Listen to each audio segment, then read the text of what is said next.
बरसात की एक शाम शिवपुर गांव में दो लोग हरि और मोहन चाय की दुकान पर उदास बैठे थे। गांव का हेडमास्टर सत्यनारायण वहां पहुंचा और पूछा, क्या हुआ, तुम दोनों इतने दुखी क्यों हो?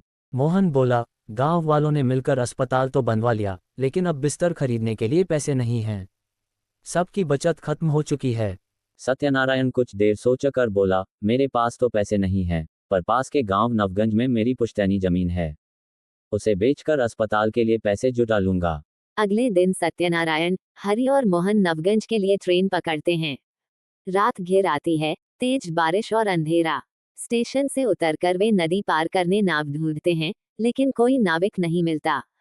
तभी एक पुराना परिचित रघु अपनी वैन लेकर आता है और उन्हें अपने घर चलने का आग्रह करता है। रघु के घर में अजीब सी बदबू और वीरानी थी। तीनों वहीं सो जाते हैं।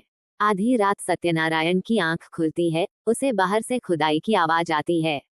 वह देखता है कि रघु पेड़ के नीचे जमीन खोद रहा है। वह हरि और मोहन को जगाता है।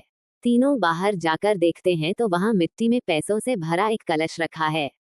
तभी पेड़ पर एक भूतिया आकृति प्रकट होती है, वही रघु। रघु कहता है, मैं 1 साल पहले ही मर चुका हूं। मेरे बचाए पैसे मुझे मुक्ति नहीं लेने दे रहे थे। मुझे किसी सच्चे इंसान की तलाश थी। सत्यनारायण, तुम चाहो तो ये धन खुद रख सकते थे, पर तुमने ऐसा नहीं किया। अब ये पैसे अस्पताल के काम आएंगे।